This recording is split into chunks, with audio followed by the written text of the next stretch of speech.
إن الحمد لله نحمده ونستعينه ونستغفره ونعوذ بالله من شرور أنفسنا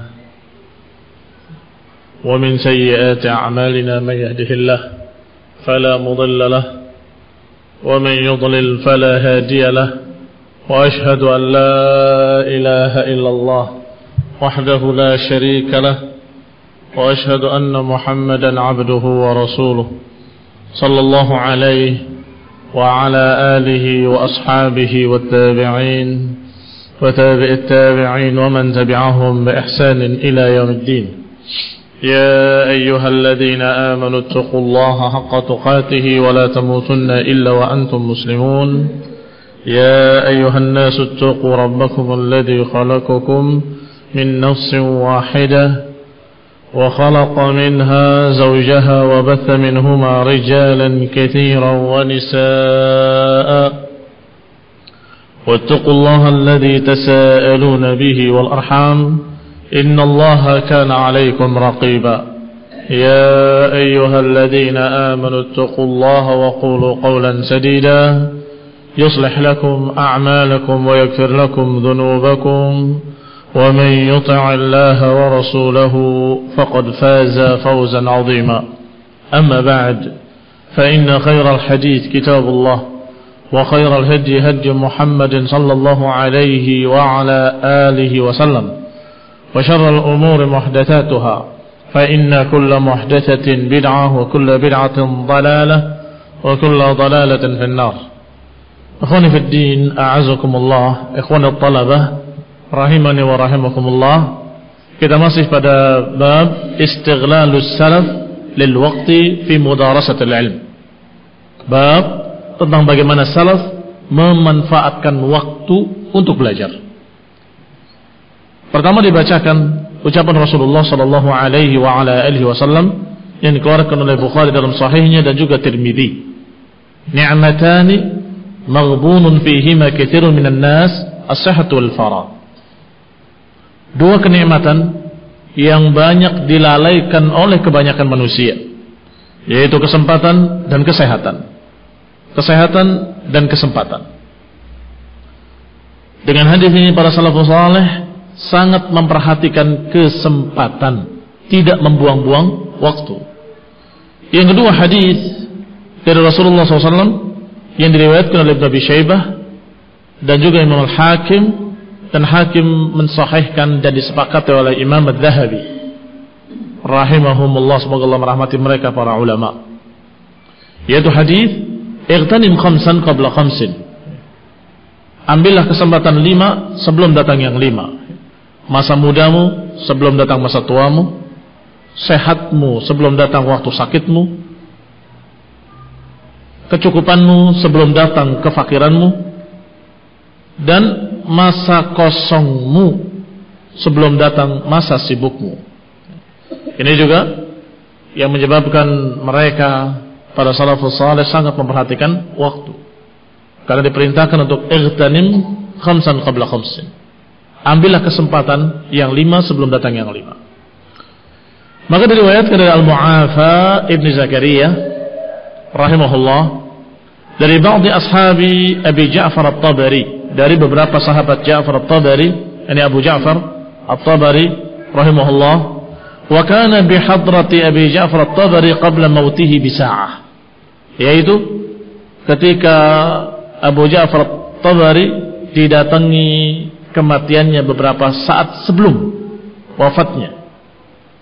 Anahu dzakara lahu ad-du'a an Ja'far ibn Muhammad. Sesungguhnya disebutkan kepadanya satu doa yang diriwayatkan dari Ja'far ibn Muhammad.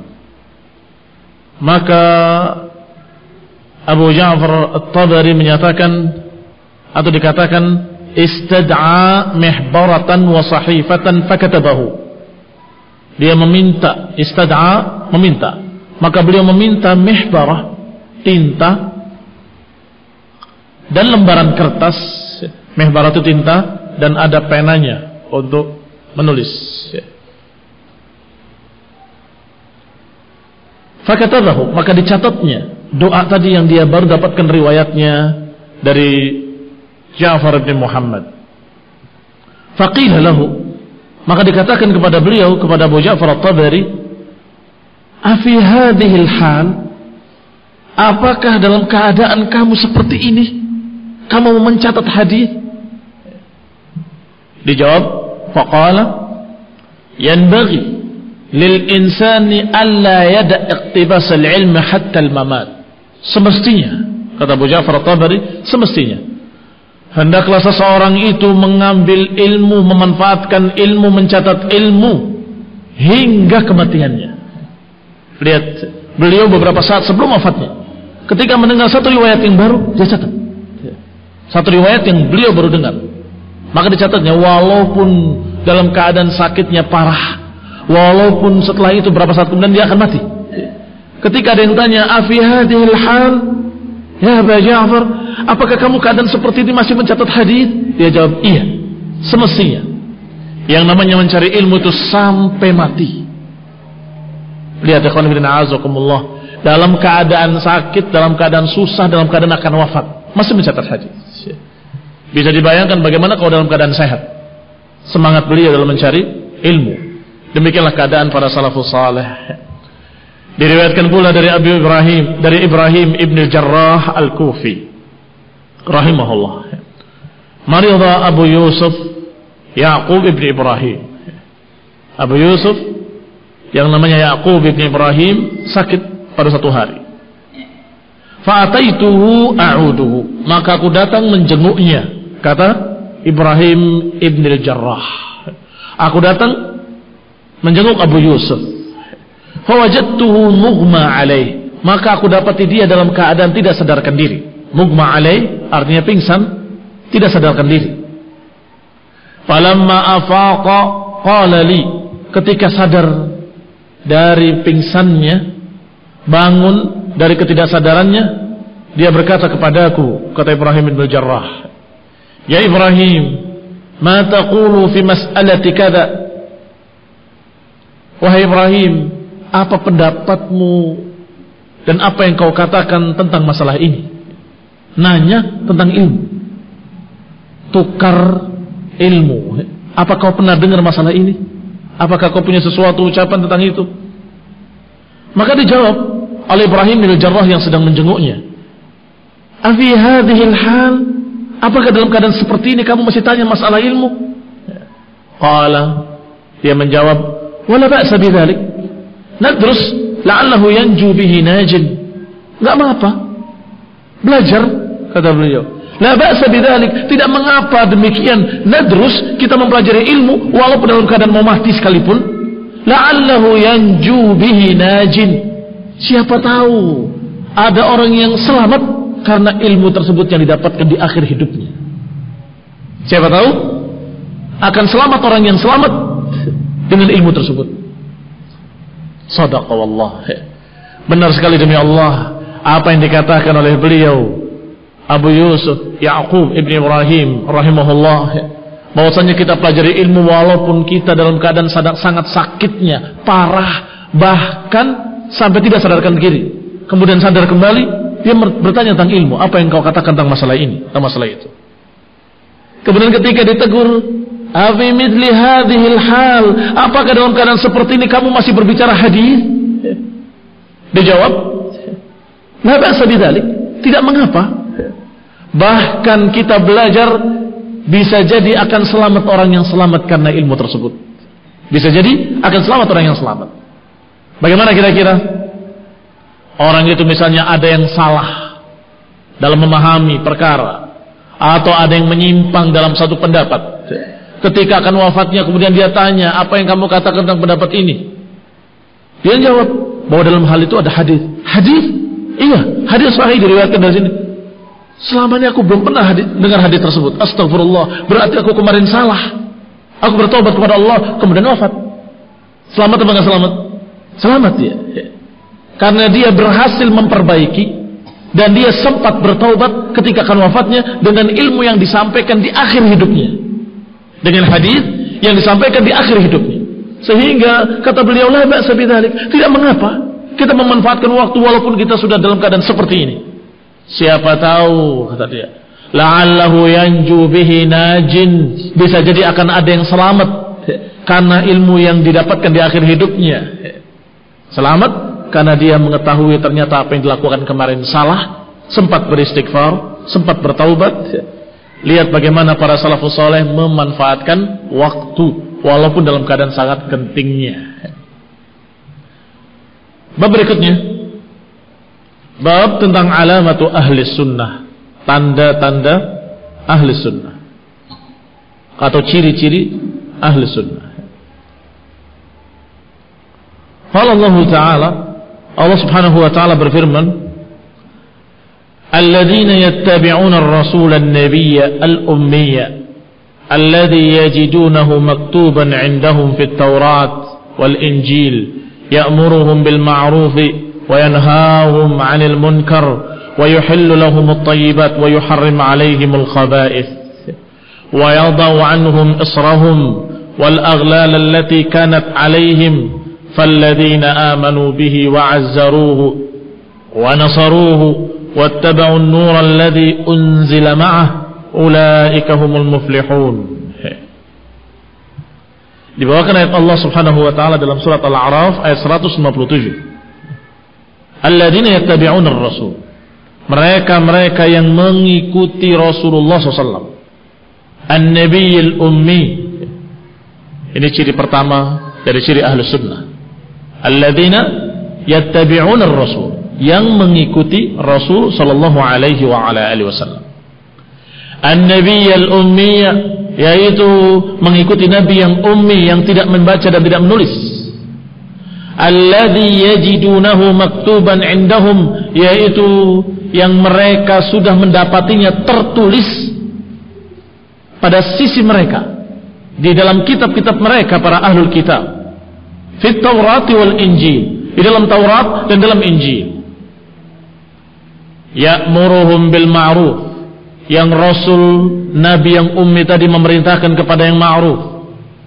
Wa yanhahum 'anil munkar, dan mencegah dari kemunkaran-kemunkaran. Wa yuhillu lahum at-tayyibat, menghalalkan untuk mereka yang baik-baik. Wa yuharrimu 'alaihimul khaba'ith, dan mengharamkan yang jelek-jelek.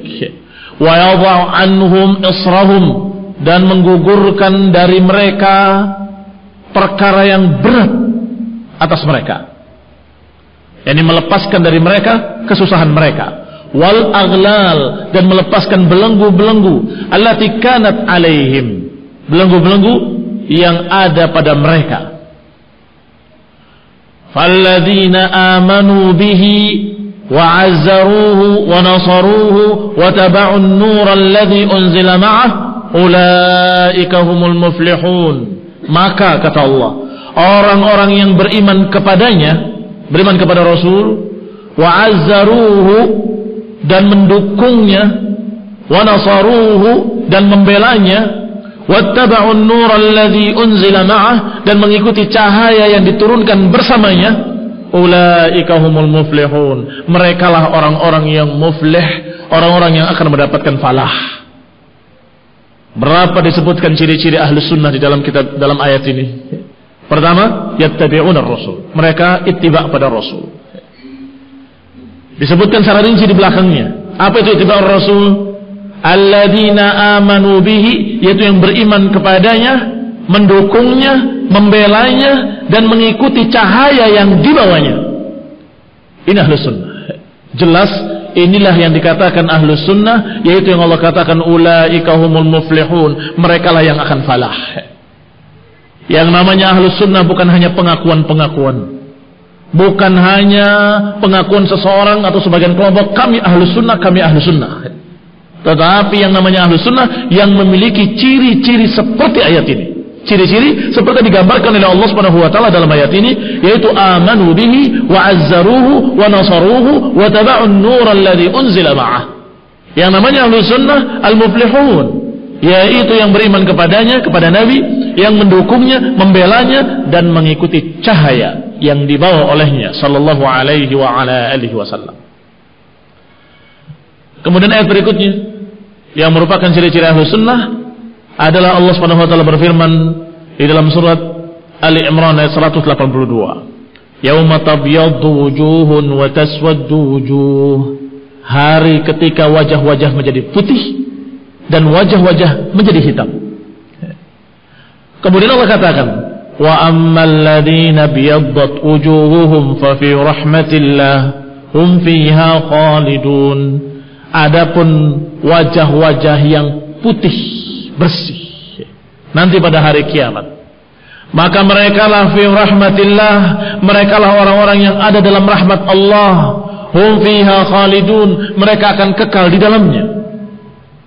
Kata Ibnu Abbas radhiyallahu taala anhu bahwa hina tabyadu wujuh ahli sunnah, kata Ibnu Abbas, ketika memutih wajah-wajah mereka, yakni wajah-wajah ahli sunnah, dan ketika menjadi hitam wajah-wajah mereka yang lain, yaitu wajah-wajah ahlul bid'ah. Ahli sunnah yang berjalan di atas sunnah, ahli bid'ah yang berjalan di atas jalan lain selain sunnah, yaitu yang menyimpang sesat dari jalan Rasul, yang menyimpang jauh sesat dari jalan yang gariskan oleh Rasulullah sallallahu alaihi wa ala alihi wasallam. Ibnu Abbas menafsirkan, yauma tabyaddu wujuh wa taswaddu wujuh, ketika wajah menjadi gelap dan wajah menjadi putih, yakni yang menjadi putih adalah wajah ahli sunnah, yang menjadi gelap adalah wajahnya ahlul dhalal, kelompok-kelompok sesat, ahli bid'ah. Kata Ibnu Abbas, hina tabyaddu wujuh ahli sunnah wal jamaah wa ulul ilmi. Dalam riwayat lain dikatakan oleh Ibnu Abbas bahwa nanti akan memutih wajah-wajah mereka, yakni wajah-wajah ahli sunnah wal jamaah. Ahli sunnah yang berpegang dengan sunnah, ahli jamaah adalah orang yang tetap bersama jamaah kaum muslimin, tidak mengkafirkan mereka, tidak memisahkan diri dari mereka, tidak memerangi mereka, tapi tetap bersama mereka dengan penguasa mereka. Ini mana al-jamaah. Maka ahlu sunnah harus diiringi dengan wal jamaah. Ahlu sunnah wal jamaah, yaitu ulul ilmi, orang-orang yang berilmu dan beramal. Al-alimun al-amilun, orang yang alim, berilmu dan amil, mengamalkan ilmunya. Inilah yang dikatakan orang-orang yang tabyaddu wujuh, yang nanti akan memutih wajah-wajah mereka yaumul qiyamah. Qala Abdullah bin Umar, riwayat berikutnya dari Abdullah bin Umar radhiyallahu taala anhu, bahwa ayat tadi yauma tabyaddu wujuh wa taswaddu wujuh, qala, kata Ibnu Umar, tabyaddu wujuh ahli sunnah, akan memutih wajah-wajah ahli sunnah. Lihat, Ibnu Umar pun mengatakan sama dengan apa yang dikatakan oleh Ibnu Abbas, menunjukkan bahwa tafsir ini adalah tafsir para sahabat, bahwa mereka memahami ayat ini, bahwa yang akan memutih wajah-wajah mereka adalah wajah-wajah ahlus sunnah, yang tetap berpegang dengan sunnah ajaran Rasulullah sallallahu alaihi wa ala alihi wasallam. Qala al-Imam Abu Uthman Ismail as-Sabuni, berkata Imam Abu Uthman Ismail as-Sabuni rahimahullah di dalam kitabnya Aqidatus Salaf wa Ashabul Hadis, beliau berkata, wa ihda alamati ahli sunnah hubbuhum li a'immati sunnah wa ulamaiha wa ansariha wa awliyaiha. Bahwasanya salah satu dari tanda-tanda ahli sunnah adalah cintanya mereka kepada imam-imam ahli sunnah dan ulamanya dan pembela-pembelanya dan wali-walinya, yakni pembela-pembela sunnah, wali-wali ahli sunnah, mereka-mereka para imam dan ulama ahli sunnah, para tokoh-tokoh ahli sunnah. Maka dikatakan ahli sunnah kalau memiliki ciri-ciri ini. Apa ciri-cirinya? Cinta kepada para ulama ahli sunnah. Kalau ada orang mengaku-ngaku ahli sunnah, tapi mereka benci kepada imam-imam ahli sunnah, maka orang ini tidak diterima pengakuannya sebagai ahli sunnah. Kita tidak percaya pada ucapannya bahwa kami ahlu sunnah, saya ahlu sunnah, kadzab. Dia berdusta. Kenapa demikian? Karena ciri seorang ahlu sunnah pasti dia cinta kepada ulama ahlu sunnah. Hubbuhum li a'immati sunnah wa ulamaiha wa ansariha wa awliyaiha. Dan ciri berikutnya yang masih berkait dengan ini, yaitu ciri yang sebaliknya, dan pasti akan benci kepada ahlul bid'ah wa dhalalah, kepada kelompok-kelompok sesat, akan benci kepada para pengacau-pengacau agama dari pemikiran-pemikiran sesat, apakah Mu'tazilah ataupun Syiah Rafidhah ataupun kelompok-kelompok Khawarij, aliran-aliran teroris yang mengaku sebagai ahlul jihad. Kita benci pada mereka, dan ini juga ciri ahli sunnah. Siapa yang cinta kepada mereka, maka dipertanyakan ke ahli sunnahannya. Karena yang namanya ahli sunnah akan cinta kepada ulama ahli sunnah dan akan benci kepada tokoh-tokoh kesesatan. Pasti akan benci kepada mereka-mereka yang merupakan kelompok-kelompok sesat. Bughdhuhum li ahli bid'ah alladzina yad'una ila an-nar. Ahlus sunnah pasti akan benci kepada ahlul bid'ah, kelompok sesat yang mengajak kepada nar, yang mengajak kepada api neraka. Berkata Al-Hasan ibn Ali Al-Barbahari rahimahullahu ta'ala, idza ra'aita ar-rajul yuhibbu Abu Hurairah wa Anas ibn Malik wa Usaid ibn Hudayr fa'lam annahu sahibu sunnah insyaallah. Lihat ucapan Hasan ibn Ali Al-Barbahari, Imam ahli sunnah, Imam Al-Barbahari. Kata beliau, jika engkau melihat seseorang cinta kepada Abu Hurairah dan cinta kepada Anas bin Malik, cinta kepada Usaid bin Khudair, 3 sahabat yang mulia yang dibenci oleh kelompok sesat Syiah Rafidhah, kalau ada seorang yang cinta kepada sahabat-sahabat tersebut, fa'lam annahu sahibus sunnah, ketahuilah bahwa orang ini ahli sunnah insyaallah. Karena ciri yang paling menonjol terlihat cinta kepada sahabat-sahabat, khususnya Abu Hurairah. Karena Syiah Rafidhah paling benci kepada Abu Hurairah. Demikian pula para rasionalis, para orientalis paling benci pada Abu Hurairah juga. Maka kalau seorang cinta kepada Abu Hurairah, ini ciri kalau dia adalah ahlu sunnah. Wa idza ra'aita ar-rajul yuhibbu Ayyub as-Sakhtiyani wa Ibn Aun wa Yunus ibn Ubaid wa Abdullah ibn Idris al-Awdi wa Sya'bi wa Malik ibn Maghwal wa Yazid ibn Zuray wa Malik ibn Mu'ad wa Wahab ibn Jarir wa Hammad ibn Salama wa Hammad ibn Zaid wa Malik ibn Anas wal Auza'i wa Zaidah ibn Qudamah, fa'lam annahu sahibus sunnah. Demikian pula kalau ada seseorang yang mencintai imam-imam ahlu sunnah, mencintai Ayyub as-Sakhtiyani, mencintai Ibn Aun, mencintai Yunus ibn Ubaid wa Abdullah ibn Idris al-Awdi dan Sya'bi dan juga Malik ibn Maghwal